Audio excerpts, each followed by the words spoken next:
옛날, 옛날, 아주 먼 옛날에 호랑이가 담배를 피우고 산신령이 구름을 타고 내려와 바둑을 두던 시절.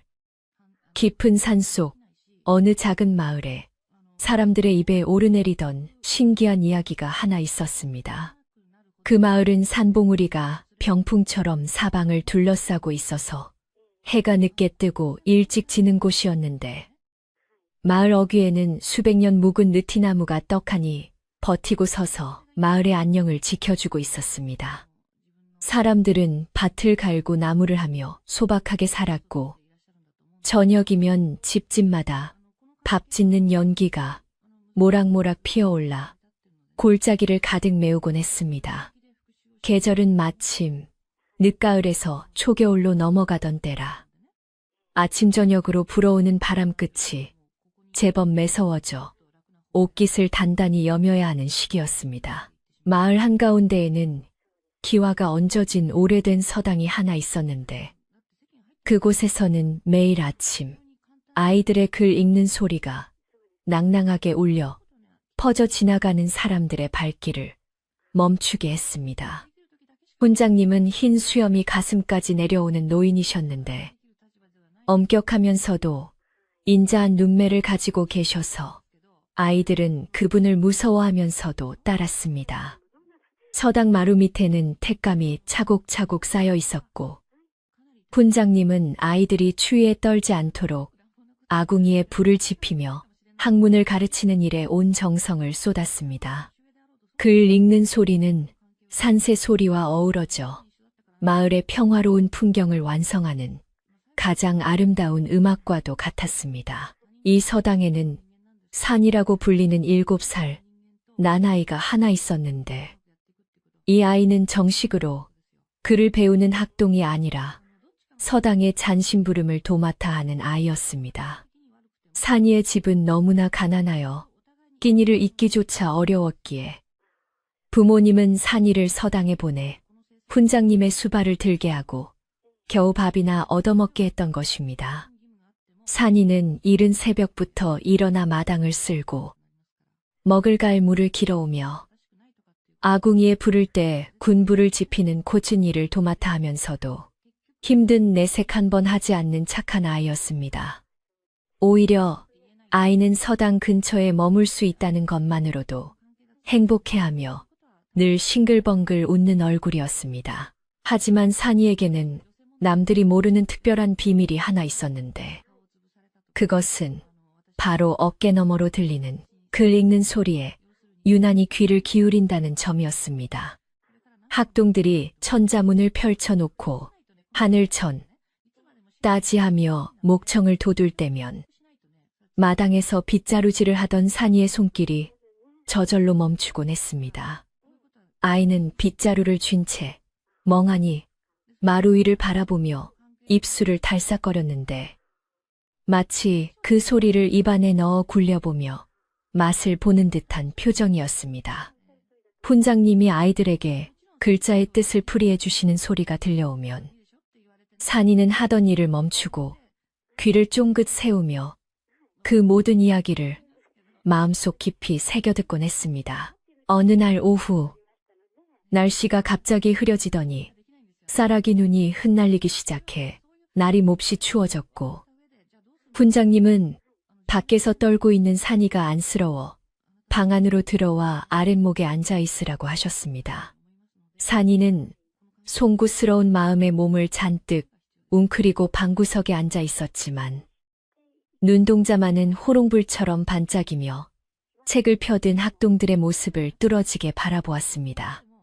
이날 훈장님은 평소보다 조금 어려운 내용을 가르치고 계셨는데 꽤 오랫동안 글을 배운 나이 많은 학동들조차 그 뜻을 이해하지 못해 쩔쩔매며 진땀을 흘리고 있었습니다. 방 안에는 책장 넘기는 소리와 훈장님의 헛기침 소리만이 무겁게 내려앉아 긴장감이 감돌았습니다. 훈장님은 가장 나이가 많고 공부를 오래 한 칠성이라는 학동에게 책의 한 구절을 가리키며 그 뜻을 물어보았지만 칠성이는 우물쭈물하며 대답을 하지 못했습니다. 훈장님은 혀를 차며 다시 한번 설명해 주려 하다가 문득 구석에 앉아 무언가 중얼거리고 있는 산이를 발견하고는 고개를 갸웃거렸습니다. 산이는 자신이 소리를 내고 있다는 것도 모른 채 칠성이가 읽지 못한 구절을 아주 작은 목소리로 읊조리고 있었던 것입니다. 훈장님은 조용히 손을 들어 다른 아이들을 조용히 시키고는 귀를 기울여 산이가 중얼거리는 소리를 들어보려 했습니다. 사람이 배우지 않으면 재주가 있어도 아는 것이 없고 산이의 입에서 흘러나온 말은 놀랍게도 그 어려운 한문 구절을 정확하게 우리말로 풀이한 내용이었습니다. 방 안에 있던 모든 학동들의 시선이 일제히 구석에 웅크리고 있는 조그만 아이에게로 쏠렸고 산이는 갑작스러운 정적에 놀라 화들짝 고개를 들었습니다. 자신의 실수를 깨달은 산이는 얼굴이 홍당무처럼 빨개져서 고개를 푹 숙이며 벌을 받을까봐 두려움에 몸을 떨었습니다. 서당 안은 바늘 떨어지는 소리가 들릴 만큼 조용해졌고 훈장님의 눈빛만이 깊은 우물처럼 고요하게 산이를 응시하고 있었습니다. 훈장님은 천천히 산이에게 다가가서 부드러운 목소리로 산아, 방금 네가 읊은 그 말이 무슨 뜻인지 알고 한 것이냐? 라고 물으셨습니다. 산이는 기어들어가는 목소리로 죄송합니다. 훈장님, 저도 모르게 입에서 그냥 귀에 들리는 대로 따라했을 뿐입니다. 라고 대답했습니다. 훈장님은 놀라움을 감추며 산이 앞으로 책을 밀어주었고 떨고 있는 아이의 손을 잡으며 그 다음 구절을 한번 읽어보라고 권했습니다. 산이는 머뭇거리다가 조심스럽게 책을 내려다보았는데 까만 것은 글자요. 하얀 것은 종이일 터인데도 아이의 눈에는 그 글자들이 마치 오래된 친구처럼 낯익게 다가왔습니다. 산이가 더듬더듬 글자를 읽어내려가기 시작하자 처음에는 불안하게 떨리던 목소리가 점점 차분하고 맑게 울려 퍼지기 시작했습니다. 놀라운 것은 단순히 글자를 읽는 것에서 그치지 않고 그 글자 속에 담긴 깊은 이치와 비유까지도 막힘없이 풀이해낸다는 점이었습니다. 아직 천자문도 떼지 못한, 아니 붓 한 번 제대로 잡아본 적 없는 아이가 수년을 공부한 학동들보다 더 깊이 있게 글을 이해하고 있는 모습은 실로 기이한 광경이었습니다. 학동들은 입을 다물지 못한 채 멍하니 산이를 바라보았고 훈장님은 무릎을 치며 감탄을 금치 못했습니다. 훈장님은 산이에게 너는 누가 가르쳐 주지도 않았는데 어찌하여 이리도 잘 아느냐라고 물으셨지만 산이 자신도 그 이유를 알 수 없어 고개만 갸웃거릴 뿐이었습니다. 아이는 그저 글자를 보면 머릿속에서 누군가가 이야기를 해주는 것 같아요.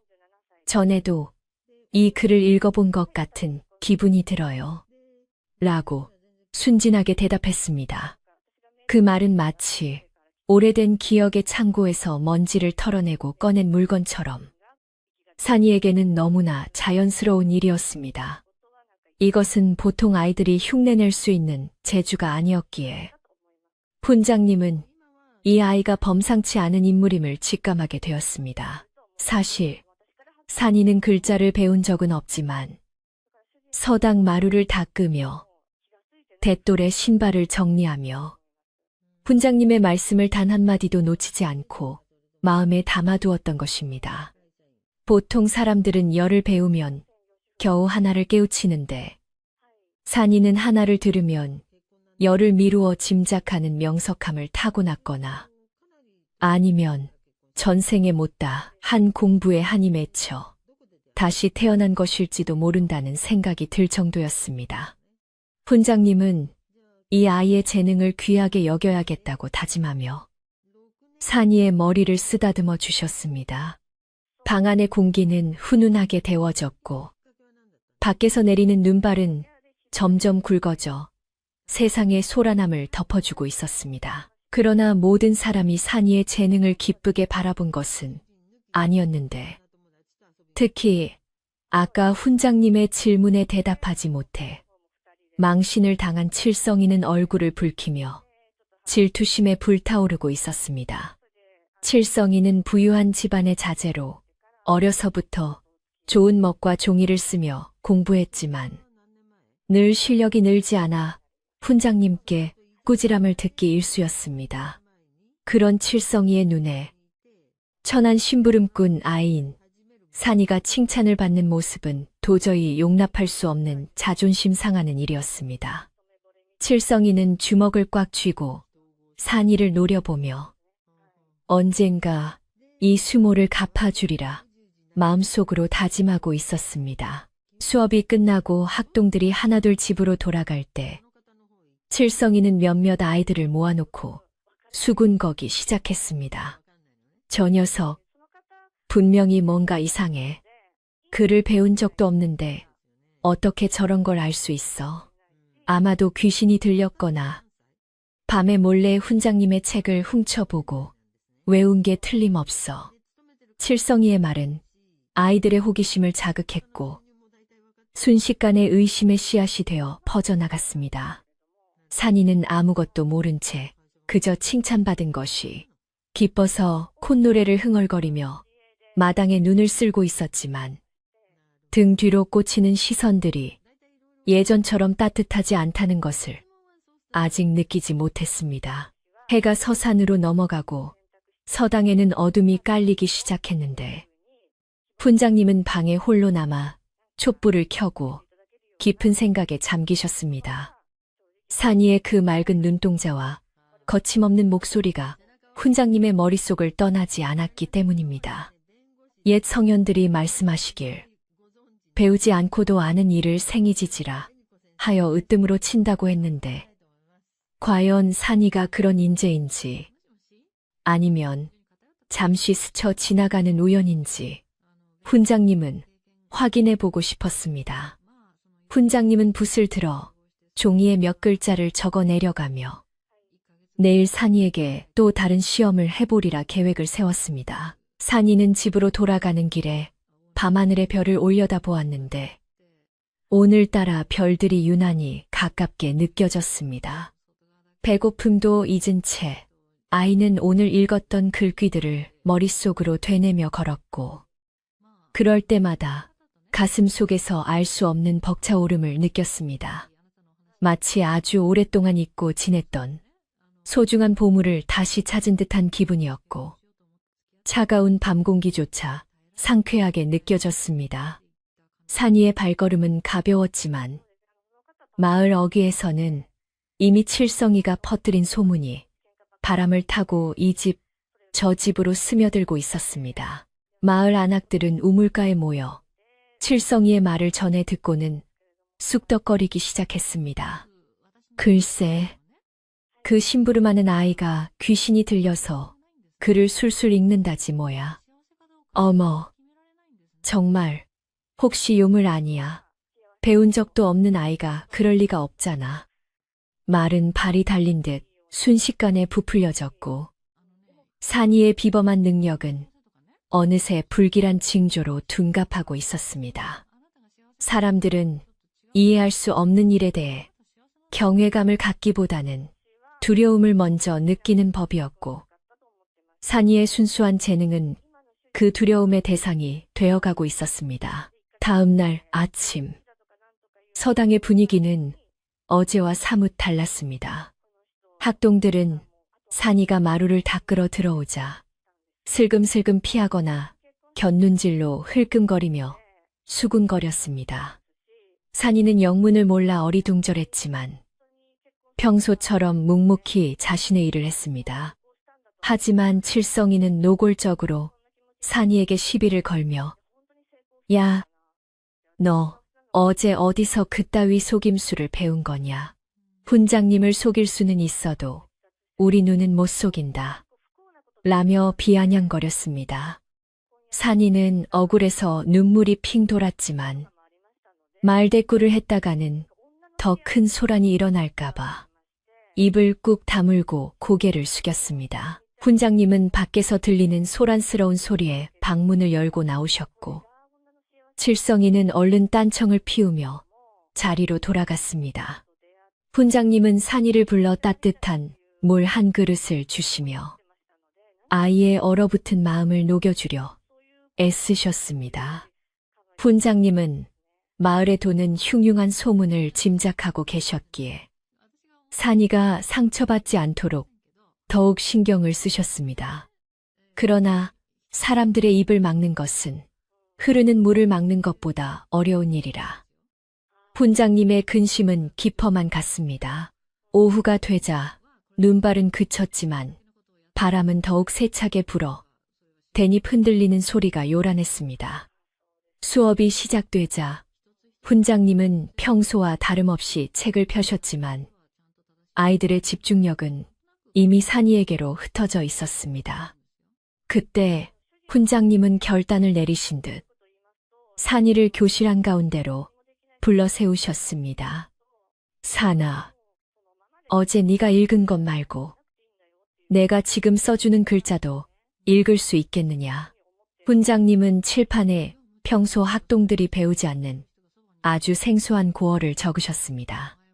이것은 산이의 능력이 단순한 암기인지 아니면 진정한 깨달음인지를 확인하기 위한 훈장님의 지혜였습니다. 모든 학동이 숨을 죽이고 산이를 지켜보는 가운데 산이는 칠판 앞에 섰습니다. 칠판에 적힌 글자는 마치 뱀이 기어가듯 구불구불하고 낯선 모양이었지만 산이의 눈에는 그 글자들이 살아서 춤을 추는 듯 보였습니다. 아이는 잠시 눈을 감았다가 뜨더니 또다시 그 맑고 청아한 목소리로 글을 읽어내려갔습니다. 이번에는 단순히 읽는 것을 넘어 그 글에 담긴 슬픈 감정까지 목소리에 실어 낭독하니 듣는 이들의 가슴이 저릿해질 정도였습니다. 그것은 어린아이의 목소리가 아니라 세상을 다 산 노학자의 회한이 담긴 듯한 목소리였습니다. 칠성이는 자신의 귀를 의심하며 멍하니 입을 벌렸고 다른 아이들도 공포와 경외가 섞인 표정으로 산이를 바라보았습니다. 산이가 낭독을 마치자 서당 안은 깊은 침묵에 빠졌고 오직 바람 소리만이 창문을 덜컹거리게 했습니다.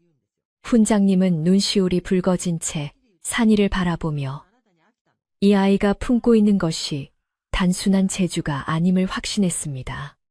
그것은 시대를 넘어 전해져 온 설명할 수 없는 어떤 운명적인 힘이 작용하고 있음을 느꼈기 때문입니다. 그날 밤 산이는 집으로 돌아와 낡은 이불을 덮고 누웠지만 잠을 이룰 수 없었습니다.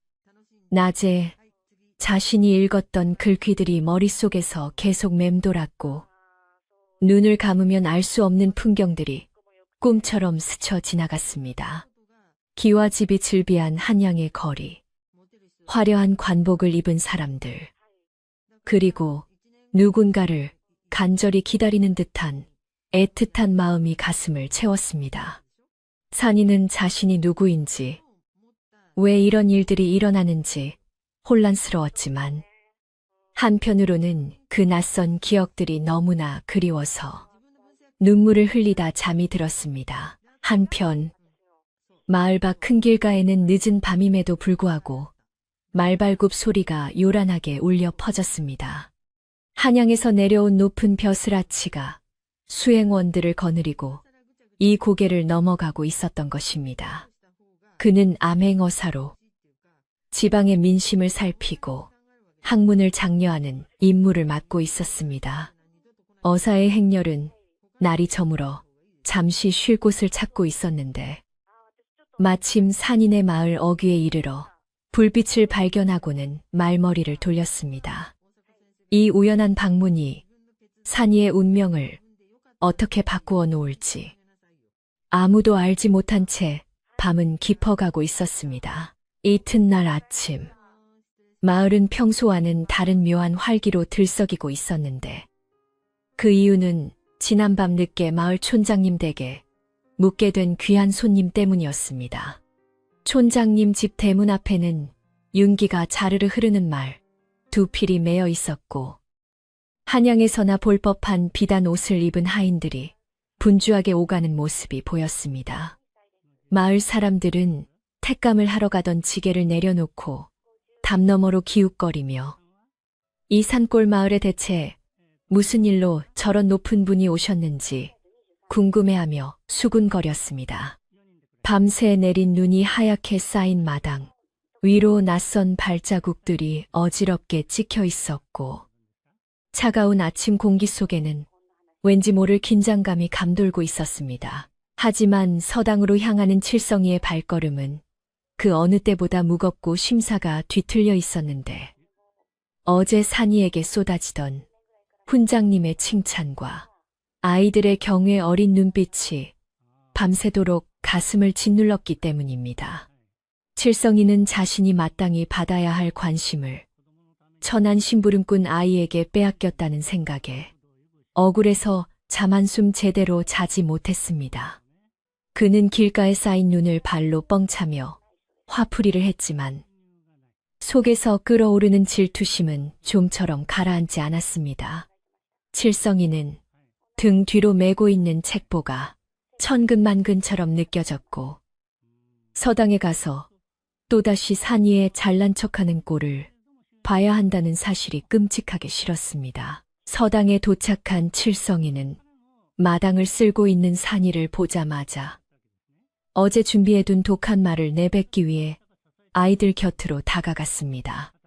아이들은 삼삼오오 모여서 어제 있었던 신기한 일에 대해 이야기꽃을 피우고 있었는데 칠성이는 그 틈을 비집고 들어가 짐짓 심각한 표정을 지었습니다. 너희들 정말 산이가 똑똑해서 글을 읽었다고 생각하냐? 천만에 그건 절대 사람의 능력이 아니야.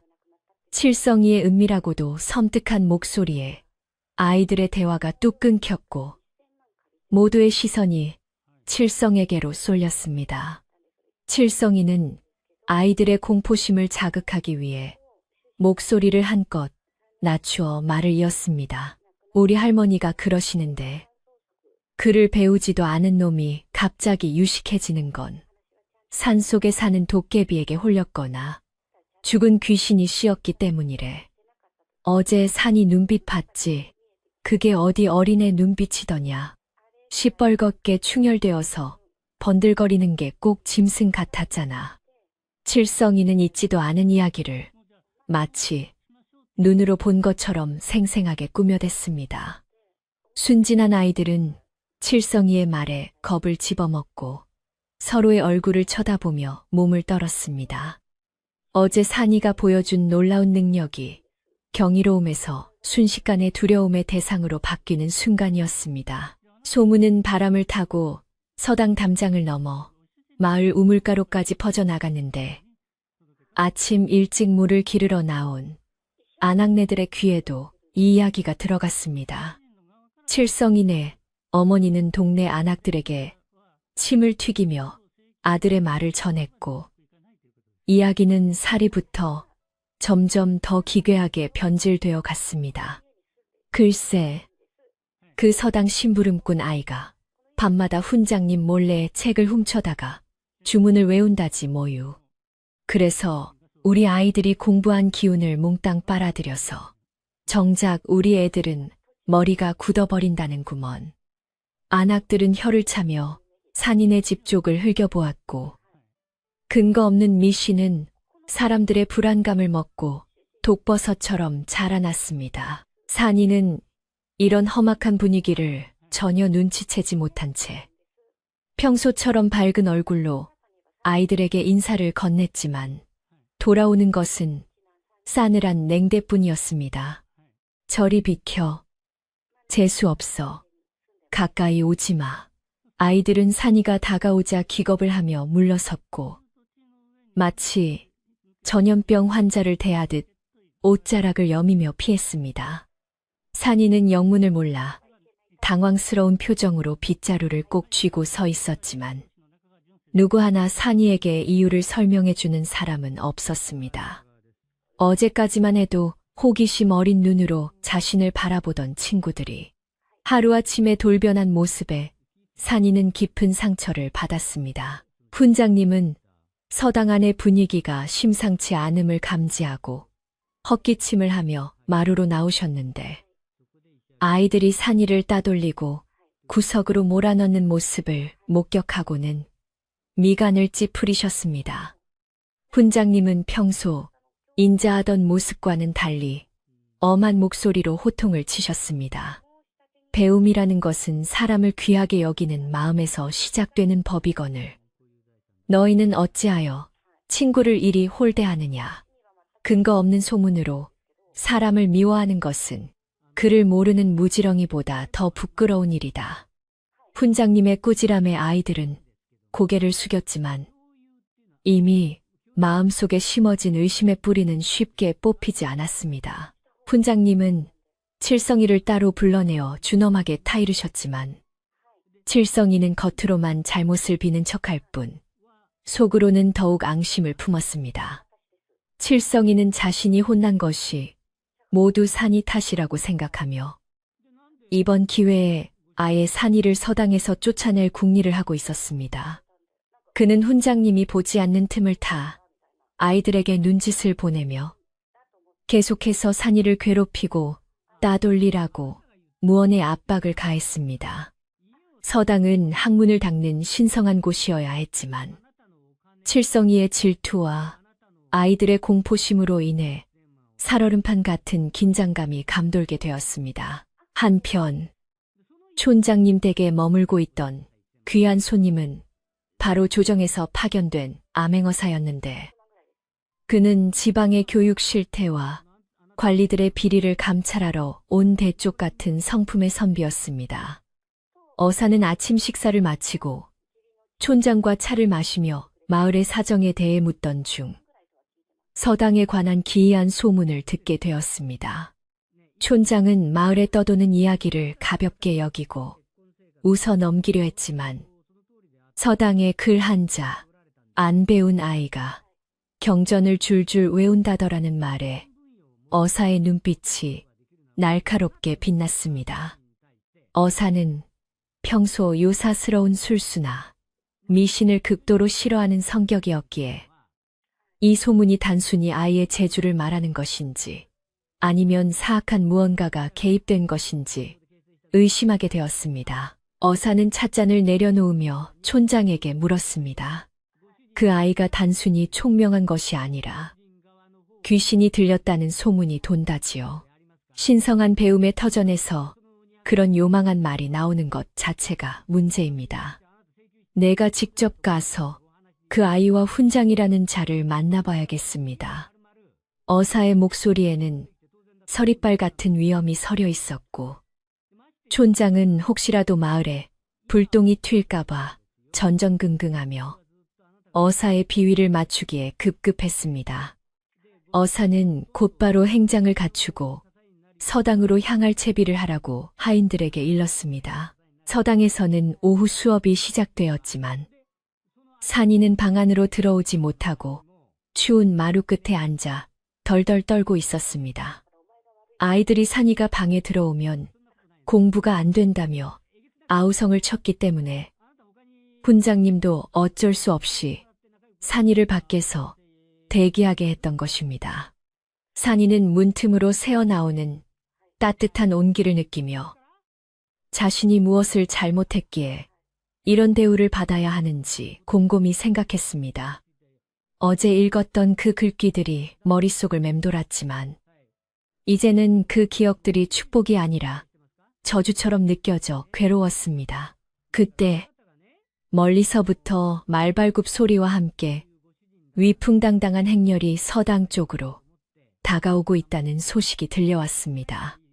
서당 밖에서 망을 보던 아이가 헐레벌떡 뛰어들어와 훈장님, 큰일 났어요. 관아의 높은 나리들이 이쪽으로 오고 계세요. 라고 소리쳤습니다.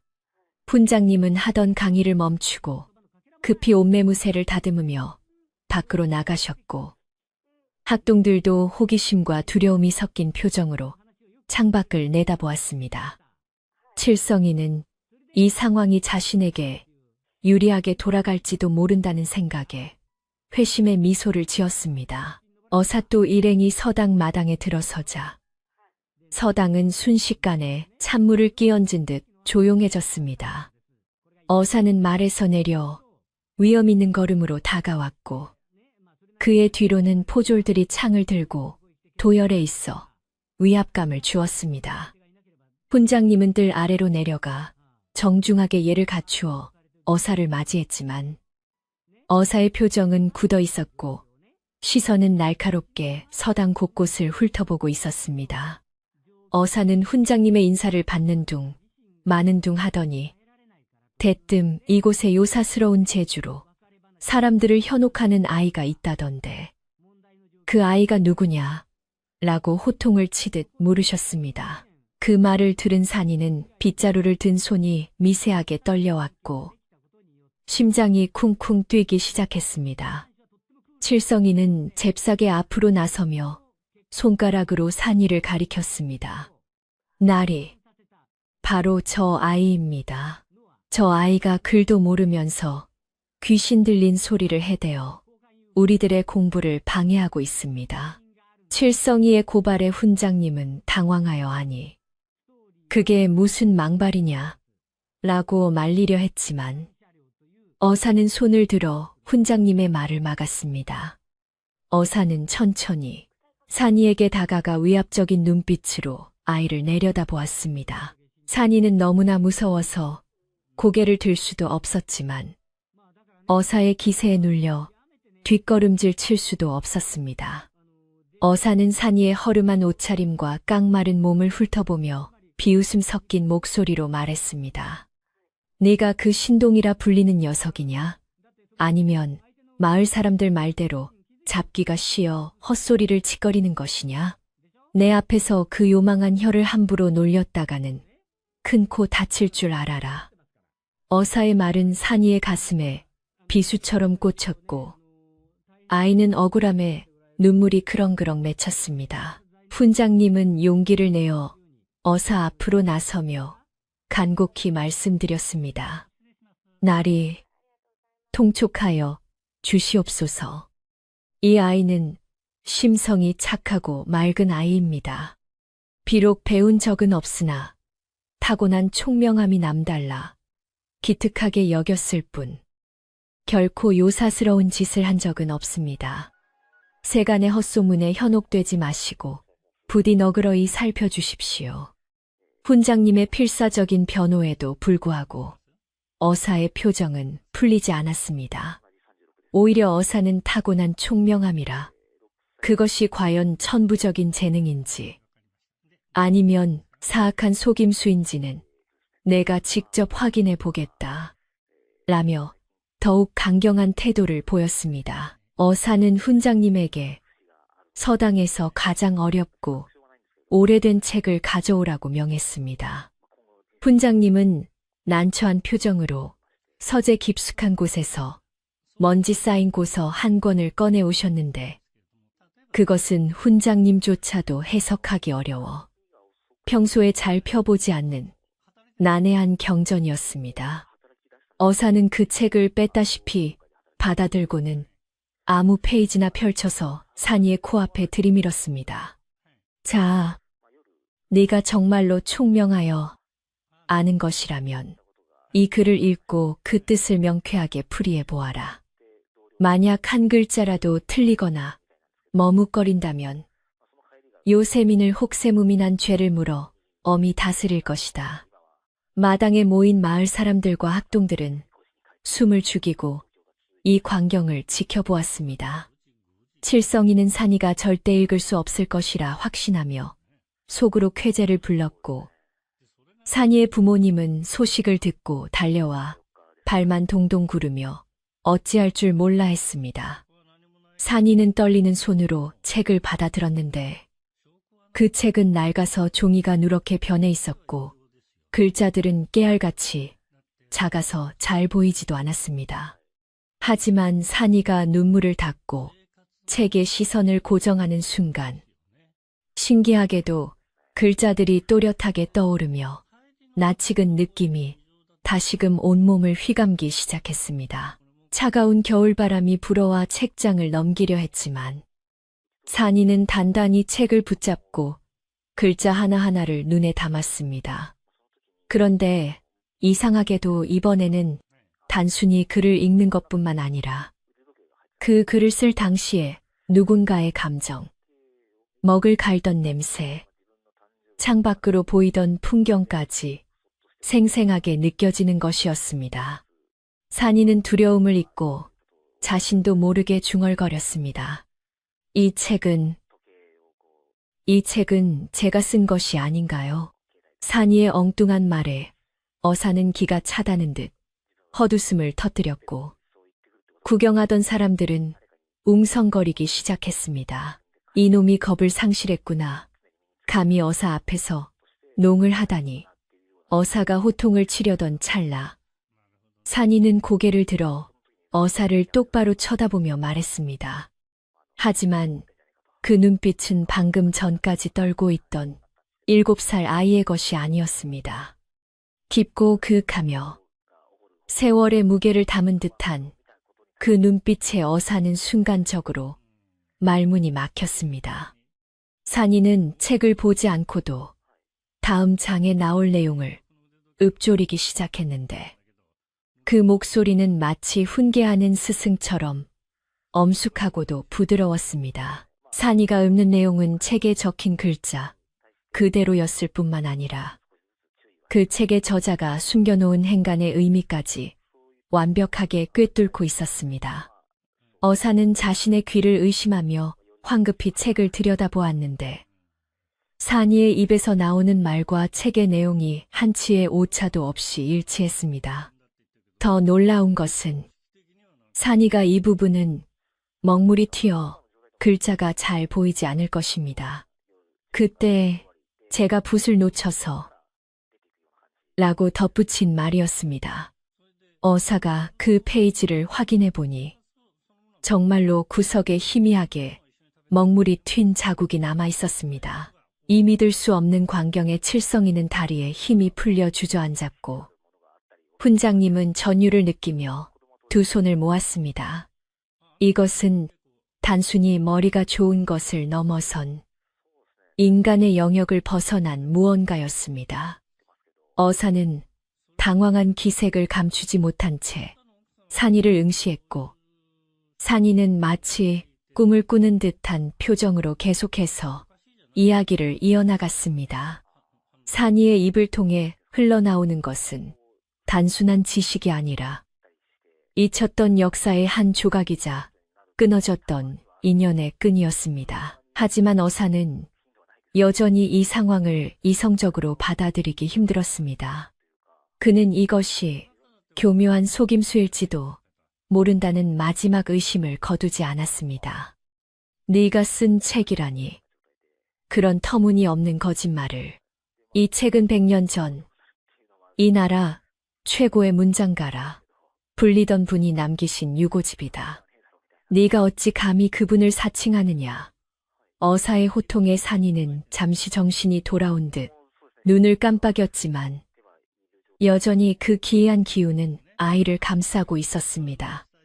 분위기는 팽팽한 활시위처럼 당겨졌고 누구 하나 섣불리 입을 열지 못했습니다. 이때 산이는 문득 서당의 천장을 가로지르는 굵은 대들보를 가리키며 나직하게 말했습니다. 저 대들보 위에 제가 남겨둔 것이 있습니다. 훈장님, 저기를 한번 봐주시겠어요? 그날 비가 너무 많이 와서 제가 젖은 종이를 말리려고 저 위에 얹어두고는 깜빡 잊고 내려왔습니다. 산이의 뜬금없는 말에 사람들의 시선은 일제히 천장으로 향했습니다. 서당의 대들보는 오랜 세월 묵은 먼지와 거미줄로 뒤덮여 있어 아무것도 보이지 않았습니다. 어사는 콧방귀를 뀌며 이제는 헛소리로 시간을 끌 셈이냐 라고 비웃었지만 훈장님의 표정은 진지하게 변해 있었습니다. 훈장님은 하인들을 시켜 긴 사다리를 가져오게 했고 직접 확인해 보겠다며 나섰습니다. 과연 산이의 말대로 저 먼지 구덩이 속에 무언가가 숨겨져 있을지, 아니면 이 모든 것이 아이의 망상일지. 긴장감은 최고조에 달했습니다. 칠성이는 제발 아무것도 없기를 간절히 빌었고, 산이는 왠지 모를 확신에 찬 눈으로 그 과정을 지켜보고 있었습니다. 서당의 낡은 나무 문이 삐걱거리는 소리와 함께 열리고 훈장님의 지시를 받은 젊은 하인 하나가 긴 사다리를 짊어지고 방 안으로 들어왔습니다. 방 안을 가득 채우고 있던 사람들은 마른 침을 삼키며 그 모습을 지켜보았고, 사다리가 대들보 아래에 놓이는 쿵 하는 소리가 마치 천둥 소리처럼 크게 울려 퍼졌습니다. 어사는 뒷짐을 진 채 날카로운 매의 눈으로 그 모든 과정을 감시하고 있었고, 산이는 여전히 무릎을 꿇은 채 평온한 얼굴로 허공의 한 지점을 응시하고 있었습니다. 칠성이는 식은땀을 흘리며 제발 아무것도 나오지 않기를, 이 모든 것이 저 아이의 미친 헛소리이기를 마음속으로 간절히 빌고 또 빌었습니다. 하인이 조심스럽게 사다리를 타고 올라가자 묵은 먼지가 눈처럼 폴폴 날려 내려와 아래에 있던 사람들의 어깨와 머리 위로 떨어졌습니다. 대들보 위는 워낙 높고 어두워서 아래에서는 잘 보이지 않았기에 하인은 손을 더듬거리며 보이지 않는 공간을 휘저어야만 했습니다. 뭐가 잡히느냐? 훈장님이 다급한 목소리로 물었지만 하인은 콜록거리며 먼지밖에 없습니다요. 아무래도 아이가 잘못 안 것 같습니다.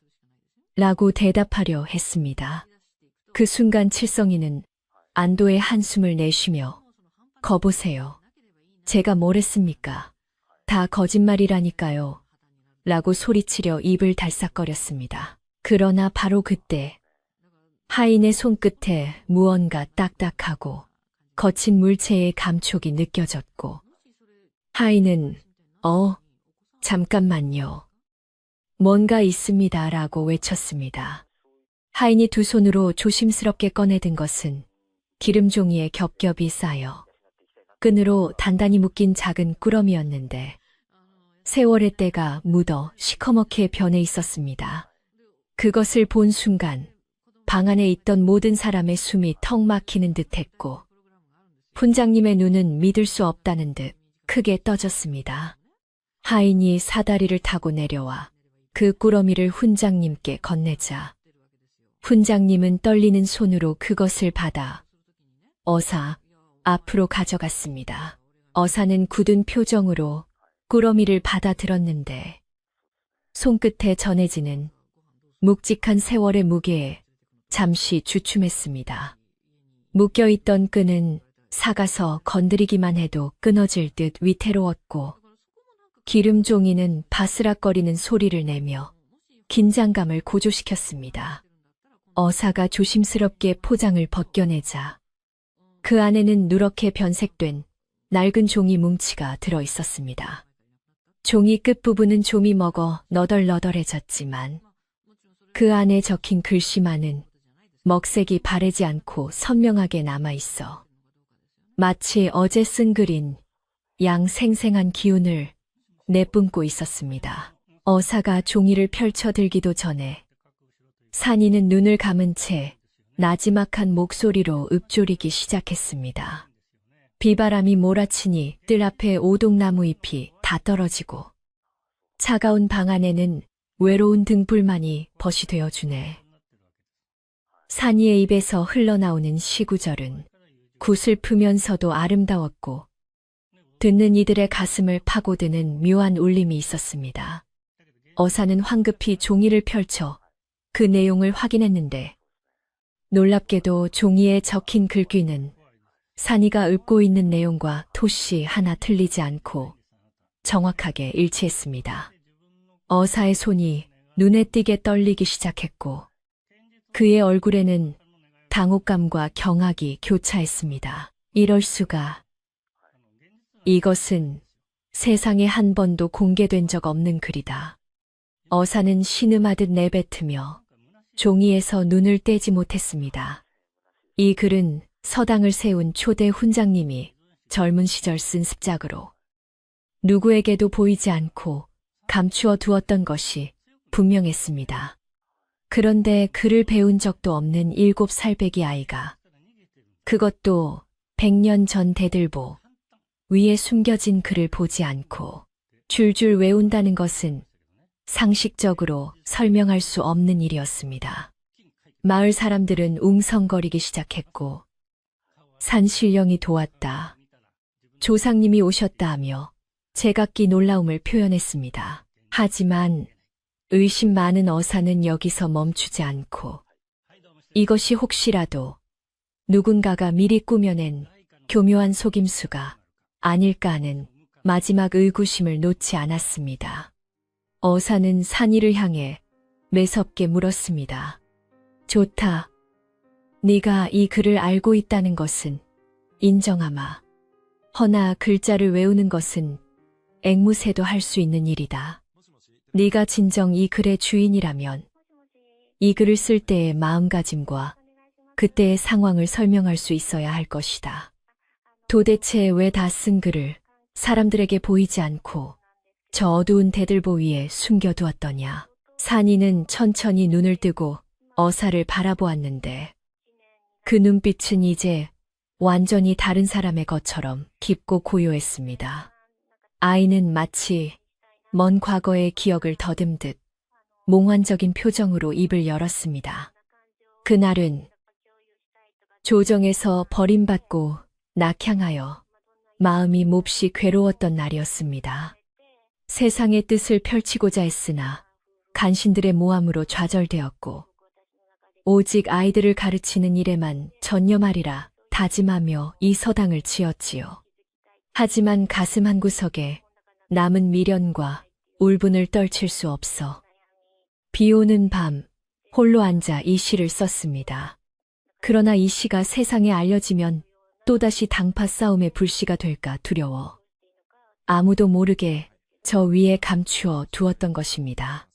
산이의 대답은 너무나 구체적이고 논리정연하여 듣는 이들로 하여금 마치 그날 밤의 현장에 와 있는 듯한 착각을 불러일으켰습니다. 특히 당파 싸움이나 조정에서의 버림 같은 말은 시골 아이가 알 수 있는 내용이 아니었기에 어사는 더욱 큰 충격을 받았습니다. 어사는 자신이 알고 있는 역사적 사실과 산이의 말을 맞춰보았는데 놀랍게도 모든 정황이 딱 들어맞았습니다. 이 서당의 설립자는 당대 최고의 문장가였으나 억울한 누명을 쓰고 낙향한 비운의 천재였기 때문입니다. 칠성이는 이제 공포에 질려 얼굴이 하얗게 질렸고 다리가 후들거려서 있기조차 힘들었습니다. 자신이 괴롭히고 무시했던 아이가 사실은 서당의 큰 어른일지도 모른다는 생각이 들자 오금이 저려오고 당장이라도 도망치고 싶은 심정이었습니다. 칠성이는 슬금슬금 뒷걸음질을 쳤지만 이미 문 앞에는 구경꾼들이 가득 차 있어 빠져나갈 구멍이 없었습니다. 다른 학동들도 산이를 두려운 반, 존경심 반의 눈빛으로 바라보며 함부로 대했던 지난 날을 후회하고 있었습니다. 훈장님은 감격에 겨워 눈물을 글썽이며 산이에게 다가가 물으셨습니다. 그렇다면 네가 정말로 스승님의 환생이란 말이냐? 어찌하여 이제야 그 사실을 드러내게 된 것이냐?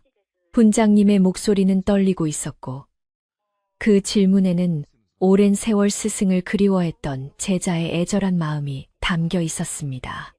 산이는 훈장님을 따뜻하게 바라보며 마치 할아버지가 손자를 대하듯 부드러운 말투로 대답했습니다. 내 뜻이 다 이루어지지 못하고 배움의 기회조차 얻지 못하는 가난한 아이들이 여전히 많은 것을 보고 차마 눈을 감을 수 없어 다시 온 것이 아니겠느냐. 그 말에 서당 안은 숙연해졌고 훌쩍거리는 소리가 곳곳에서 들려왔습니다. 가난 때문에 밥도 제대로 먹지 못하고 심부름만 하던 산이가 사실은 누구보다 아이들을 사랑했던 스승의 마음을 품고 있었다는 사실에 사람들은 가슴이 뭉클해졌습니다. 어사 또한 콧날이 시큰해짐을 느끼며 그동안 관라로서의 권위에만 갇혀 백성들의 아픔을 제대로 살피지 못했던 자신을 반성하게 되었습니다. 그는 이제 산이를 의심하는 죄인이 아니라 존경해야 할 스승으로 대해야 할지 고민에 빠졌습니다. 그러나 어사는 마지막으로 확실한 물증을 하나 더 잡고 싶었습니다. 심증은 확실했지만 이 놀라운 사실을 조정에 보고하고 사람들에게 공표하기 위해서는 반박할 수 없는 증거가 필요했기 때문입니다. 어사는 다시 한번 산이를 시험하기로 마음먹고 서당 벽에 걸려있는 오래된 현판을 가리켰습니다. 그 현판에는 하기시스 퍼얼, 그들이라는 네 글자만 적혀 있고 그 뒤에 이어져야 할 대구, 돼지가 비어있는 상태였습니다. 이것은 설립자가 후학들에게 남긴 숙제로 100년 동안 아무도 그 빈칸을 채우지 못한 채 미완성으로 남아 있었습니다. 네가 진정 이 서당의 주인이라면 저 현판에 비어있는 뒷부분을 채울 수 있을 것이다. 저것은 설립자께서 돌아가시기 직전에 남기신 화두로 오직 그분만이 정답을 알고 계신다. 네가 지금 붓을 들어 저 빈칸을 완성한다면 네, 더 이상 너를 의심하지 않고 큰 절로 예를 올리겠다. 어사의 제안은 서당 안을 다시 한번 긴장감 속으로 몰아넣었습니다. 이것은 단순한 기억력이 아니라 설립자의 철학과 사상을 완벽하게 이해하고 있어야만 풀 수 있는 난제 중의 난제였기 때문입니다. 산이는 고개를 들어 낡은 현판을 잠시 응시하더니 옅은 미소를 지으며 고개를 끄덕였습니다. 그것은 숙제가 아니라 너희들이 스스로 깨닫기를 기다려 비워둔 여백이었다. 하지만 이제 때가 되었으니 내 그 여백을 채워주마. 산이의 당당한 태도에 훈장님은 급히 지필묵을 준비하라고 소리쳤습니다. 아이들은 벼루에 먹을 갈고 가장 좋은 붓을 골라 산이 앞에 대령했습니다. 산이는 붓을 받아들었는데 그 손놀림이 예사롭지 않았습니다. 평생 빗자루만 잡았던 아이의 손이라고는 믿기지 않을 만큼 붓을 쥐는 자세가 우아하고 안정적이었습니다. 먹을 듬뿍 머금은 붓이 하얀 종이 위로 옮겨지자 산이는 잠시 숨을 고르며 눈을 감았습니다. 방 안에는 먹냄새가 은은하게 퍼져나갔고 밖에서는 바람 소리조차 잦아들어 세상이 멈춘 듯한 고요가 찾아왔습니다. 산이가 눈을 뜨고 힘차게 붓을 휘두르기 시작하자 종이 위에는 힘차고 유려한 필체가 춤을 추듯 나타났습니다. 7살 아이의 손목에서 나오는 힘이라고는 도저히 믿기지 않는 묵직하고도 기백이 넘치는 글씨였습니다. 산이가 써 내려가는 글자는 한 획 한 획이 살아 움직이는 용과 같았고 보는 이들의 넋을 빼놓을 만큼 아름다웠습니다. 칠성이는 그 압도적인 기운에 눌려 숨조차 제대로 쉬지 못했고 어사는 붓끝을 따라가는 시선을 떼지 못하며 입을 다물지 못했습니다. 산이는 거침없이 글을 써 내려갔고 마침내 마지막 점을 찍으며 붓을 내려놓았습니다. 종이에는 현판의 앞구절과 완벽한 짝을 이루는 명문장이 적혀 있었는데 그 내용은 단순히 지식을 자랑하는 것이 아니라 배움의 진정한 목적을 일깨우는 깊은 뜻을 담고 있었습니다. 어사는 종이에 적힌 글귀를 소리내어 읽어보려 했지만 목이 메어 소리가 나오지 않았습니다. 그것은 자신이 과거 급제 시절 그토록 도달하고자 했으나 끝내 닿지 못했던 학문의 경지였기 때문입니다. 어사는 떨리는 무릎을 꿇고 산이 앞에 엎드려 절을 올렸습니다. 소인이 어리석어 태산 같은 분을 알아보지 못하고 망령된 짓을 저질렀습니다. 부디 이 미천한 죄를 용서하여 주시옵소서. 어사의 파격적인 행동에 마을 사람들과 악동들은 경악을 금치 못했고 푼장님도 엎드려 눈물을 흘렸습니다. 산이는 그런 어사를 일으켜 세우며 따뜻한 손길로 어깨를 토닥여 주었습니다. 일어나거라. 너는 너의 할 일을 했을 뿐이니 죄가 없다. 다만 보이는 것만이 전부가 아님을, 그리고 가장 낮은 곳에 가장 귀한 가르침이 숨어 있을 수 있음을 잊지 말거라. 산이의 목소리는 이제 아이의 것이 아니라 세상을 품은 성인의 목소리처럼 서당 안을 가득 채웠습니다. 칠성이는 그제야 참았던 눈물을 터뜨리며 바닥에 머리를 침고 사죄를 시작했고 그 소리는 조용한 서당 안에 울려 퍼졌습니다. 창밖에는 다시금 한방눈이 펑펑 쏟아지기 시작했는데 마치 하늘이 이 감동적인 순간을 축복하듯 온 세상을 하얗게 덮어주고 있었습니다. 하지만 산이의 얼굴에는 알 수 없는 피로감이 스쳐 지나갔고 몸이 조금씩 휘청거리는 듯 보였습니다. 너무 많은 기운을 쏟아부은 탓인지 아니면 전생의 기억이 현생의 작은 몸을 감당하기 버거웠던 것인지 산이의 안색이 창백해지고 있었습니다. 훈장님은 얼른 산이를 부축하여 아랫목에 앉혔고 사람들은 걱정스러운 눈빛으로 산이를 지켜보았습니다. 이때 마을 밖에서 또 다른 손님이 찾아왔음을 알리는 인기척이 들려왔습니다. 서당 문이 열리고 들어온 사람은 산이의 부모님이었는데 그들은 눈물을 범벅이 된 채 뛰어들어와 산이를 끌어안았습니다. 아이고, 우리 산아, 이게 무슨 일이냐. 관아에 끌려갔다는 소리를 듣고 얼마나 놀랐는지 모른다. 부모님은 산이가 겪은 기이한 일들을 아직 다 알지 못한 채 그저 자식이 무사한 것만 확인하고 오열했습니다. 산이는 부모님의 품에 안기자 방금 전까지의 위험 있는 모습은 온데간데 없이 다시 어린아이의 표정으로 돌아와 희미하게 웃었습니다. 어사는 산이의 부모님에게 정중하게 인사를 하며 당신들의 아들은 하늘이 내린 보물입니다. 부디 이 아이를 귀하게 키워주십시오. 제가 조정의 장계를 올려 이 아이가 학업에 전념할 수 있도록 지원을 아끼지 않겠습니다. 라고 약속했습니다. 산이의 부모님은 어리둥절하면서도 높으신 분이 아들을 칭찬하자 감격하여 연신 허리를 굽혔습니다. 이제 남은 것은 이 놀라운 사건을 어떻게 마무리하고 마을의 평화를 되찾느냐 하는 것이었습니다.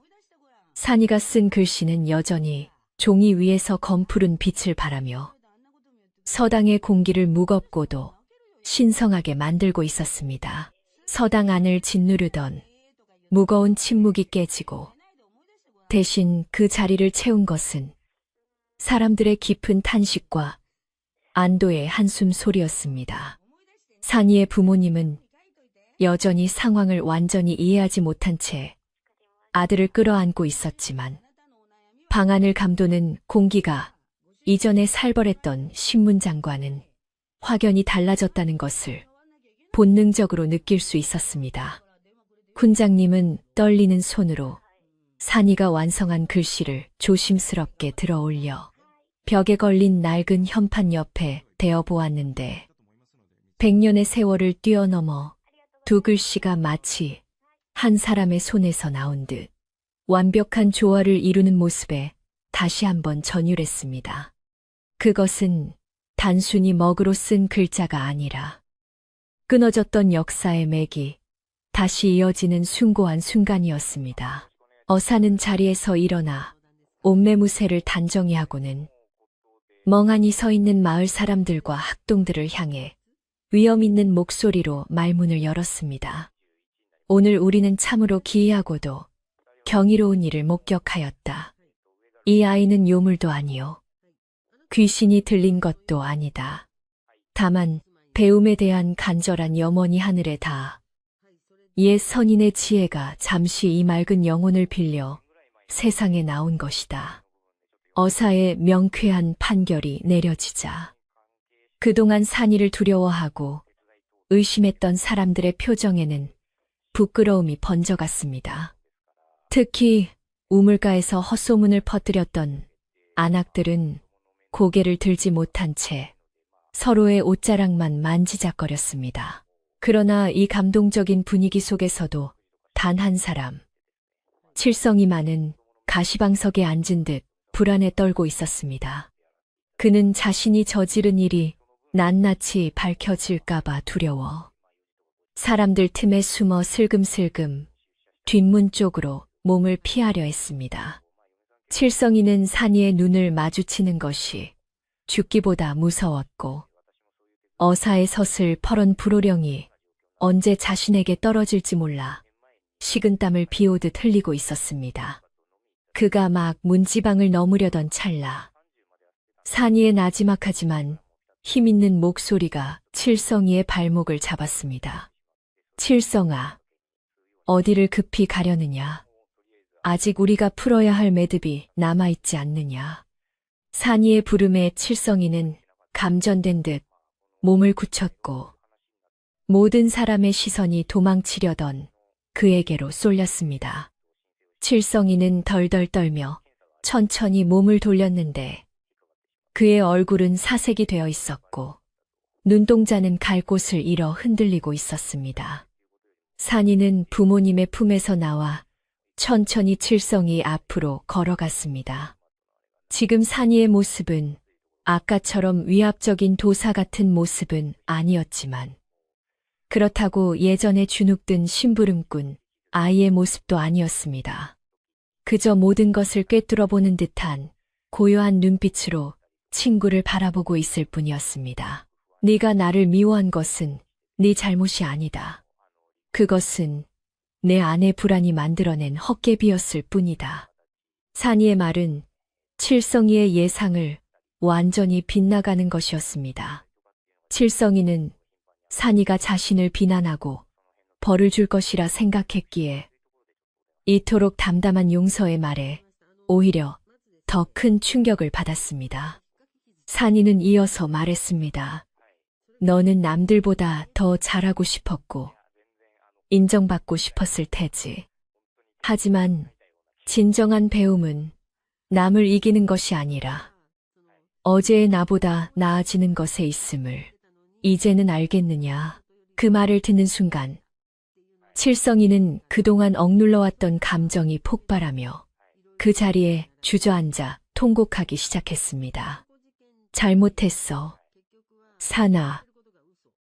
정말 잘못했어. 나는 내가 부러웠어. 나는 아무리 노력해도 안 되는데.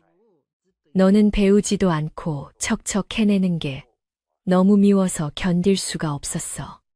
그래서 내가 거짓말을 해서 너를 쫓아내려고 했어.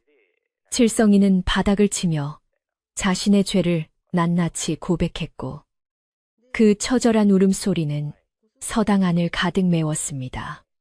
아이들은 평소 거만하기만 했던 칠성이의 무너진 모습을 보며 숙연해졌고 어른들도 혀를 차면서도 안타까운 눈빛을 보냈습니다. 훈장님은 회초리를 들어 칠성이를 엄하게 꾸짖으려 하셨지만 어사가 손을 들어 제지했습니다. 스스로 죄를 깨닫고 뉘우치는 것만큼 큰 벌은 없는 법이요. 저 아이의 눈물을 보시오. 이미 마음속으로 수천 번의 매를 맞았을 것이오. 어사의 말에 훈장님은 회초리를 거두고 긴 한숨을 내쉬었습니다. 산이는 울고 있는 칠성이에게 다가가 손을 내밀며 일어나라.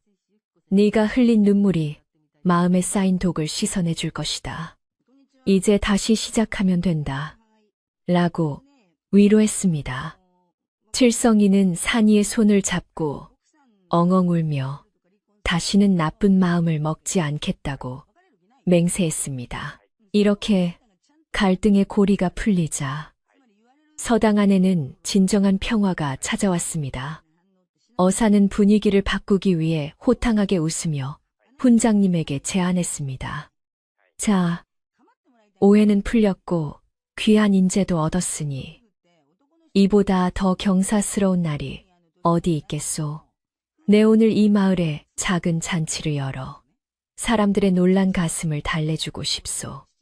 어사는 수행원에게 명하여 돈주머니를 내어주며 마을 사람들과 함께 나누어 먹을 음식을 장만해 오라고 일렀습니다.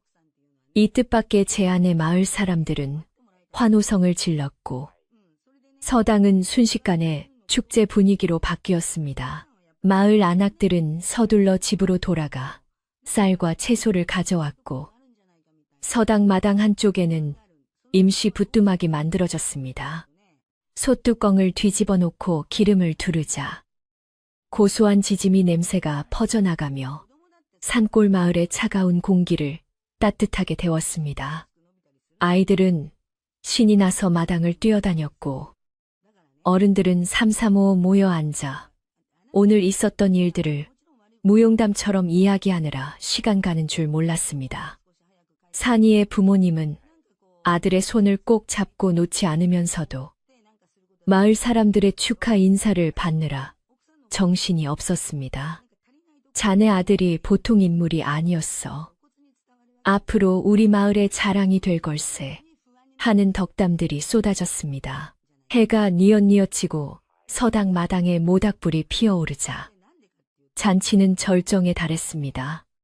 훈장님과 어사는 마루에 앉아 술잔을 기울이며 학문과 세상 사는 이야기를 나누었고 그 아래 마당에서는 신분의 귀천 없이 모두가 어우러져 음식을 나누어 먹었습니다.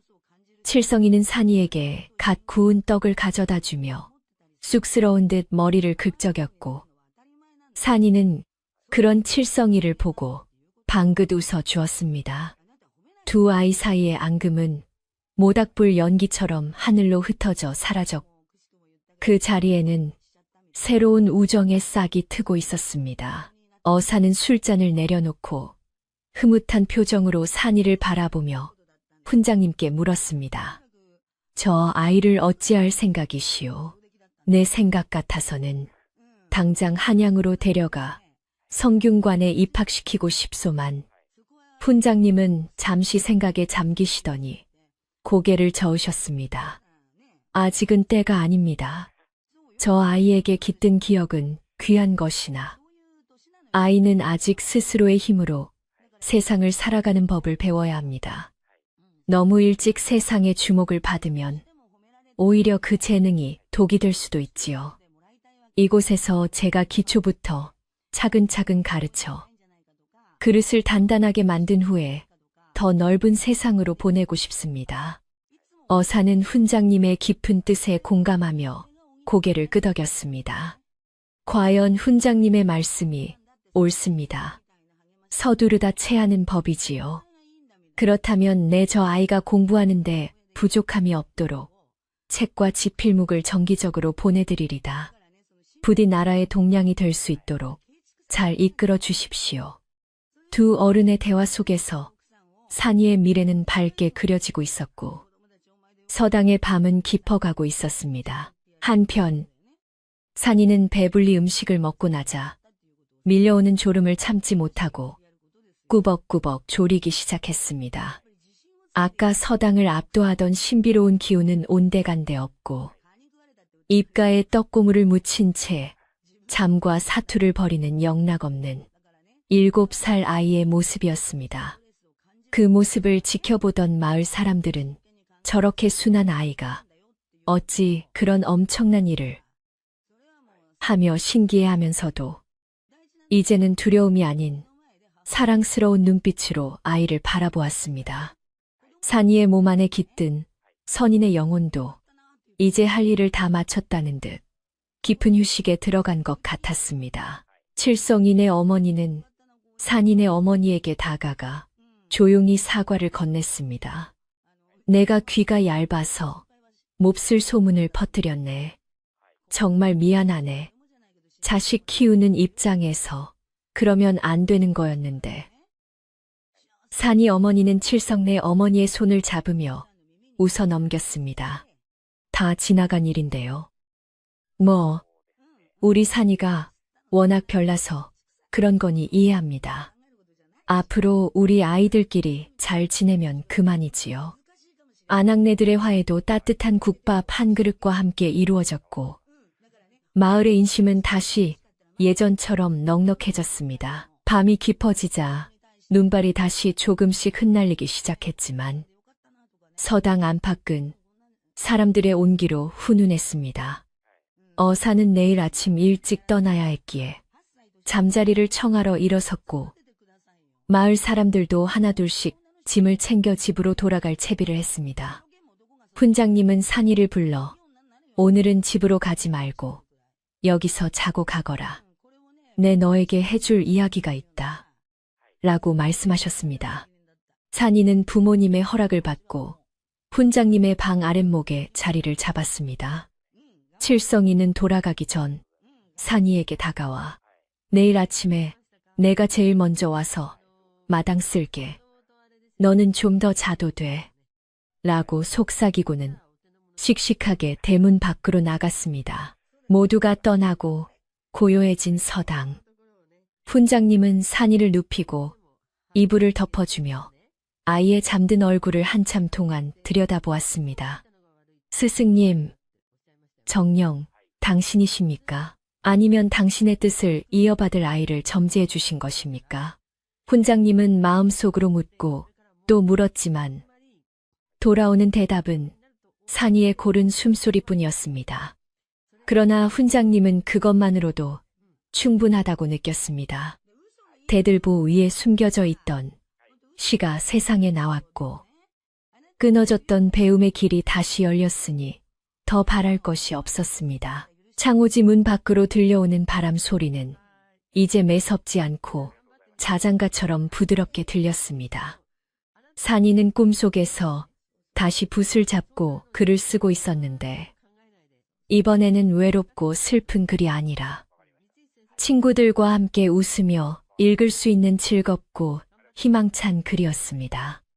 꿈속의 서당에는 칠성이도 있었고 마을 아이들도 모두 모여 있었으며 그들은 서로 어깨 동무를 하고 큰 소리로 책을 읽고 있었습니다. 그 소리는 산을 넘고 강을 건너온 세상으로 퍼져나가는 듯 했습니다. 다음 날 새벽, 닭이 울기도 전에 어사는 채비를 마치고 마당에 나섰습니다. 그는 떠나기 전 서당의 기둥을 한번 쓰다듬으며 혼잣말을 했습니다. 이 작은 산골 마을에서 조선의 미래를 보게 될 줄이야. 내 반드시 다시 오리라. 어사는 하인들을 깨우지 않고 조용히 말을 몰아 마을을 빠져나갔습니다. 눈 위에 찍힌 말발굽 자국만이 그가 다녀갔음을 증명하고 있었습니다. 아침 해가 떠오르자 서당은 다시 활기를 되찾았습니다. 칠성이는 약속대로 제일 먼저 와서 빗자루질을 하고 있었고 그 옆에서 산이는 물을 길어 나르고 있었습니다. 두 아이는 눈이 마주치자 서로씩 웃었고 그 웃음은 아침 햇살보다 더 환하게 빛났습니다. 다른 학동들도 하나둘 등교하며 달라진 서당의 분위기에 적응해 갔습니다. 이제 산이를 피하거나 따돌리는 아이는 아무도 없었습니다. 오히려 산이가 빗자루를 들면 서로 뺏어서 대신 쓸어주려 했고 모르는 글자가 나오면 제일 먼저 산이에게 달려가 물어보았습니다. 산이는 이제 심부름꾼이 아니라 훈장님의 특별 제자이자 아이들의 작은 선생님이 되었습니다. 하지만 산이는 거만해지지 않고 여전히 겸손하게 행동했습니다. 분장님은 산이를 정식으로 학동들의 자리에 앉히고 천자문이 아닌 더 깊은 경전부터 가르치기 시작했습니다. 산이가 글을 읽으면 아이들은 숨을 죽이고 경청했고 훈장님의 설명이 덧붙여지면 배움의 깊이는 배가 되었습니다. 서당은 이제 단순히 글자를 익히는 곳이 아니라 서로를 존중하고 함께 성장하는 진정한 배움터로 거듭나게 되었습니다. 며칠 후 훈장님은 산이를 불러 대청마루에 앉히고 붓 한 자루를 선물로 주셨습니다. 그 붓은 훈장님이 젊은 시절 스승님, 즉 산이의 전생이라 여겨지는 분께 받았던 귀한 붓이었습니다. 산아, 이 붓은 주인을 기다린 지 오래되었다. 이제야 제 주인을 찾았으니 부디 이 붓으로 세상을 널리 이롭게 하는 글을 쓰거라. 산이는 두 손으로 공손히 붓을 받아들고 훈장님께 큰 절을 올렸습니다. 붓 끝에서 전해지는 묵직한 기운이 산이의 손을 타고 가슴으로 흘러들어왔습니다. 마을 사람들도 변했습니다. 이제는 농사일이 바빠도 아이들을 서당에 보내는 것을 게을리하지 않았고 지나가다 산이를 만나면 우리 꼬마 훈장님이라 부르며 머리를 쓰다듬어 주었습니다. 칠성이네 부모님도 떡이나 과일을 싸들고 와서 훈장님과 산이에게 고마움을 표하곤 했습니다. 서당은 마을의 중심이 되었고 글 읽는 소리는 마을의 가장 큰 자랑거리가 되었습니다. 겨울이 깊어가면서 눈은 더욱 많이 내렸지만 서당 안은 그 어느 때보다 따뜻했습니다. 아이들은 옹기종기 모여 앉아 고구마를 구워 먹으며 산이의 옛날 이야기를 들었고 산이는 전생의 기억인지 아니면 책에서 읽은 것인지 모를 신비한 이야기 보따리를 풀어놓았습니다. 그럴 때마다 훈장님은 멀리서 빙그레 웃으시며 그 모습을 지켜보셨습니다. 이 모든 평화가 한바탕 소동 끝에 찾아온 선물 같아서 더욱 소중하게 느껴졌습니다. 어느덧 계절은 깊어져 동지가 코앞으로 다가왔고 산골 마을에는 밤새 소복소복 눈이 내려온 세상이 은세계로 변해 있었습니다. 처마 밑에는 투명한 고드름이 수정처럼 매달려 아침 햇살을 받아 영롱하게 빛났고 장독대 위에 쌓인 하얀 눈은 마치 소미불을 덮어놓은 듯 포근해 보였습니다. 마을 사람들은 두꺼운 속옷을 꺼내 입고 서로의 집 앞 눈을 쓸어주며 하루를 시작했고 굴뚝마다 피어오르는 아침 연기는 바람 없는 하늘로 곧게 뻗어 올라가 평화로운 그림을 그려내고 있었습니다. 이제 마을 어디에서도 예전의 흉흉한 소문이나 날카로운 눈초리는 찾아볼 수 없었고 대신 서로를 위하는 따뜻한 마음만이 겨울 추위를 녹이고 있었습니다. 서당의 아침 풍경도 몰라보게 달라져 있었는데 가장 큰 변화는 바로 칠성이의 부지런한 모습이었습니다. 예전에는 해가 중천에 떠야 겨우 눈을 비비며 나타나던 칠성이가 이제는 산이보다 먼저 서당에 도착해 마당을 쓸고 아궁이에 불을 지피고 있었습니다. 칠성이는 빗자루질을 하다가 산이가 들어오면 환하게 웃으며 왔니? 오늘은 내가 안방 군부를 다 지펴놨으니 너는 물만 길어오면 돼. 라고 살갑게 말을 건넸습니다. 산이 또한 그런 칠성이에게 고마워하며 주머니에서 따뜻하게 데운 구운 달걀 하나를 꺼내 건네주곤 했습니다. 두 소년 사이에는 말로 다 할 수 없는 끈끈한 우정이 싹트고 있었고 그것을 지켜보는 훈장님의 입가에는 흐뭇한 미소가 떠나지 않았습니다. 수업 시간의 풍경 또한 사뭇 진지하고 열띠게 변해 있었는데 이는 산이의 영향이 매우 컸습니다. 훈장님이 새로운 글을 가르치실 때면 학동들은 모두 산이의 반응을 살피곤 했는데 산이가 고개를 끄덕이며 집중하면 다른 아이들도 덩달아 눈을 빛내며 수업에 빠져들었습니다. 산이는 자신이 아는 것을 뽐내지 않고 친구들이 어려워하는 부분이 있으면 쉬는 시간에 조용히 다가가 알기 쉽게 설명해 주었습니다. 이 글자는 말이야. 나무가 늙어서 가지가 축 늘어진 모양을 본뜬 거야. 그러니까 늙을 노자가 되는 거지. 산이의 설명은 훈장님의 어려운 풀이보다 아이들의 눈높이에 딱 맞아.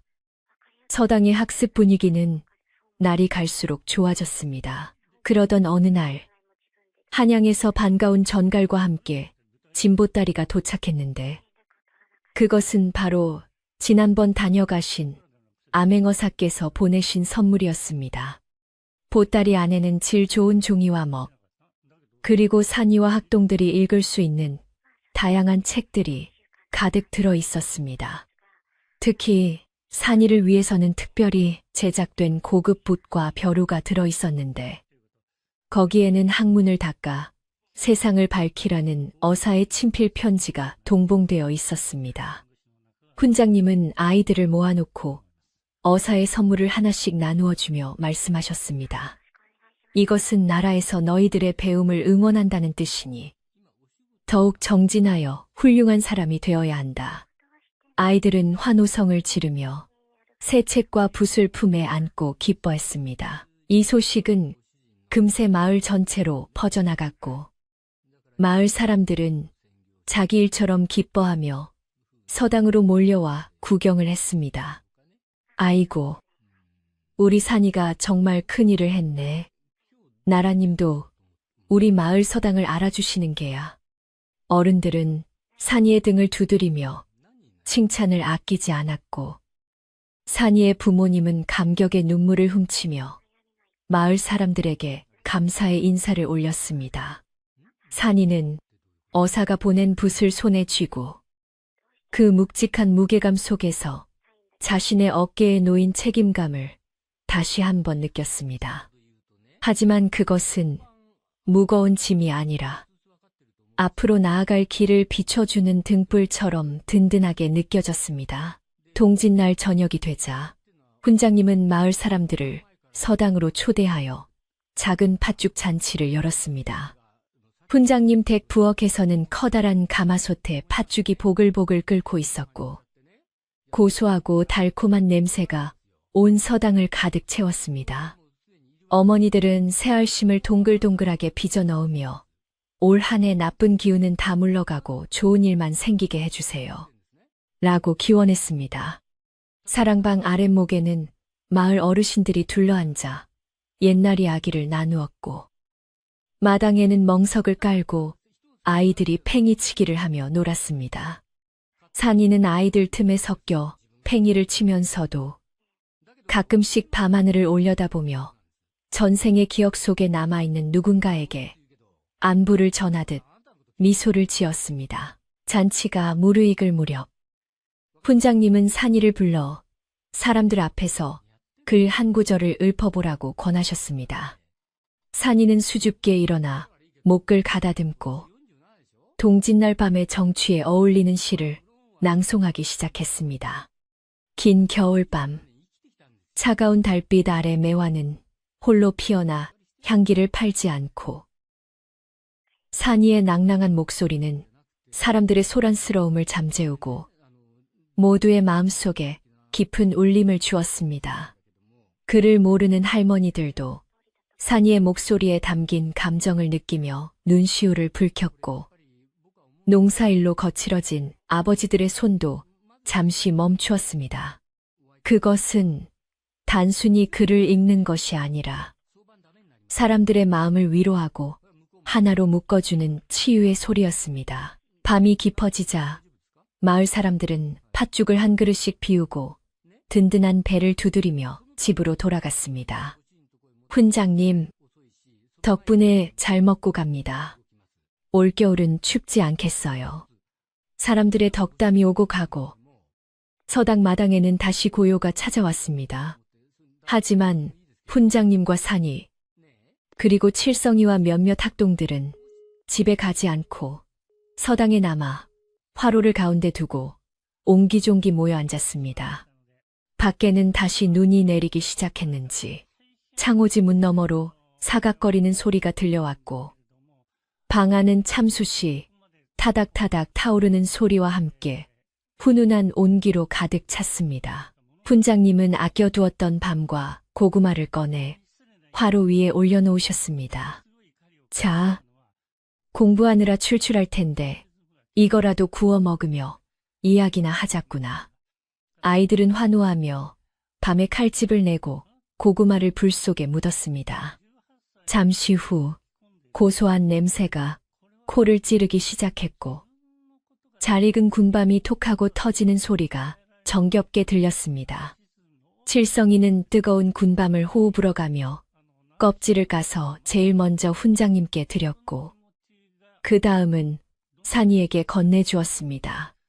산이는 고마워. 너도 많이 먹어. 하며 칠성이의 입에 노랗게 익은 밤알을 쏙 넣어주었습니다. 입안 가득 퍼지는 달콤하고 고소한 맛에 아이들의 얼굴에는 행복이 가득했습니다. 칠성이는 우물거리며 물었습니다. 산아, 너는 정말 전생의 대감마님이었어? 한양은 어떻게 생겼어? 아이들의 호기심 어린 질문이 쏟아지자 산이는 잠시 생각에 잠기더니 천천히 입을 열었습니다. 한양에는 기와집이 끝도 없이 이어져 있고 밤이 되면 청사초롱이 별처럼 불을 밝힌단다. 그리고 임금님이 계신 궁궐은 산이가 들려주는 이야기는 마치 그림을 그리듯 생생해서 아이들은 눈을 반짝이며 상상의 나래를 펼쳤습니다. 산이의 이야기 속에서 한양은 멀고 낯선 곳이 아니라 언젠가 꼭 한번 가보고 싶은 꿈의 도시가 되었습니다. 이야기를 듣던 훈장님은 문득 산이에게 물으셨습니다. 산아, 너는 전생의 기억이 힘들지 않으냐? 어린 몸에 너무 많은 세월을 담고 사는 것이 버거울 때도 있을 텐데. 훈장님의 걱정 어린 질문에 산이는 고개를 저으며 맑은 눈으로 대답했습니다. 처음에는 혼란스럽고 무서웠지만 지금은 괜찮습니다. 그 기억들 덕분에 제가 왜 글을 배워야 하는지, 그리고 배운 것을 어떻게 써야 하는지 알게 되었으니까요. 그리고 무엇보다 지금은 좋은 스승님과 친구들이 곁에 있어서 외롭지 않습니다. 산이의 어른스러운 대답에 훈장님은 가슴이 뭉클해져 말없이 산이의 머리를 쓰다듬어 주셨습니다. 밤이 더욱 깊어가자 아이들은 하나둘 하품을 하며 졸기 시작했습니다. 따뜻한 아랫목과 배부른 포만감, 그리고 산이의 나직한 이야기 소리가 최고의 자장가가 되어 아이들의 눈꺼풀을 무겁게 만들었습니다. 칠성이는 어느새 산이의 어깨에 기대어 잠이 들었고 다른 아이들도 서로의 몸을 베개 삼아 과자 떨어졌습니다. 훈장님은 잠든 아이들의 모습이 너무나 사랑스러워 이불을 꼼꼼하게 덮어주셨습니다. 세상 그 어떤 보물보다 귀한 이 아이들이 편안하게 잠든 모습을 지켜보는 것이 훈장님에게는 가장 큰 기쁨이었습니다. 산이도 밀려오는 졸음을 참지 못하고 눈이 가물가물해졌습니다. 창밖의 바람 소리는 점점 잦아들고 세상은 깊은 침묵 속으로 빠져들었습니다. 산이는 잠결에 희미하게 들려오는 훈장님의 책장 넘기는 소리를 들으며 자신이 지금 이 순간 이곳에 존재한다는 사실에 깊은 안도감을 느꼈습니다. 전생에 화려했던 벼슬도, 억울했던 누명도, 못다 한 학문의 한도, 이제는 모두 눈 녹듯 사라지고 오직 현재의 따뜻한 온기만이 남아 산이를 감싸 안았습니다. 훈장님은 호롱불 심지를 조금 낮추어 방 안을 어둑하게 만드셨습니다. 벽에 걸린 산이의 글씨가 은은한 불빛을 받아 부드럽게 빛나고 있었습니다. 훈장님은 속으로 기도했습니다. 이 아이가 겪은 시련이 걸음이 되어 훗날 세상을 품을 수 있는 큰 나무로 자라게 하소서. 그리고 이 평화가 오래도록 이 마을에 머물게 하소서. 훈장님의 기도는 밤하늘의 별이 되어 반짝였고 마을을 지키는 느티나무도 가지를 흔들며 화답하는 듯 했습니다. 다음 날 아침이 되면 아이들은 또다시 눈을 비비며 일어나 마당을 쓸고 글을 읽을 것입니다. 산이는 칠성이와 함께 눈싸움을 하며 깔깔거릴 것이고 훈장님은 헛기침을 하며 아이들을 부르실 것입니다. 그렇게 하루하루가 쌓여 계절이 바뀌고 아이들은 조금씩 자라날 것입니다.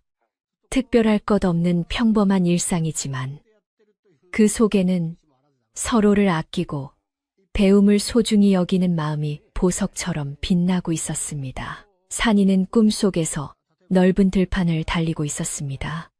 그곳에는 훈장님도 계셨고 어사 아저씨도 계셨고 칠성이와 마을 친구들도 모두 함께였습니다. 모두가 손을 잡고 둥글게 원을 그리며 강강술래를 하듯 돌고 있었는데 그 웃음소리가 하늘 높이 퍼져나갔습니다. 산이는 꿈속에서도 행복한 미소를 지으며 깊은 잠에 빠져들었습니다. 밖에는 여전히 한방눈이 펑펑 쏟아져 내리고 있었습니다. 눈은 마을의 모든 흉터와 아픔을 덮어주었고 세상은 더없이 깨끗하고 순수한 하얀색으로 다시 태어나고 있었습니다. 서당의 굴뚝에서 피어오르는 얇은 연기만이 아직 사람들이 깨어있음을 알리는 신호였지만 그마저도 곧 사그라들고 깊은 밤에 정적만이 남았습니다. 산골 마을의 작은 서당.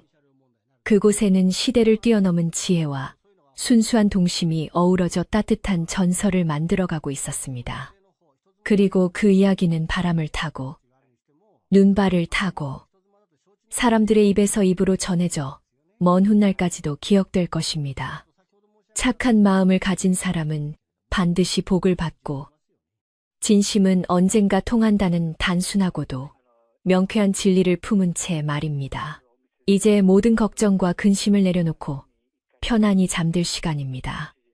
산이도, 칠성이도, 훈장님도, 그리고 이 이야기를 듣는 당신도 모두 평화로운 꿈속으로 여행을 떠날 차례입니다. 따뜻한 이불 속에서 오늘 하루 수고한 몸과 마음을 누이고 내일 찾아올 새로운 태양을 기다리며 깊은 잠을 청해봅니다. 글 읽는 소리도 바람 소리도 잠든 이 밤 모두가 평안하기를.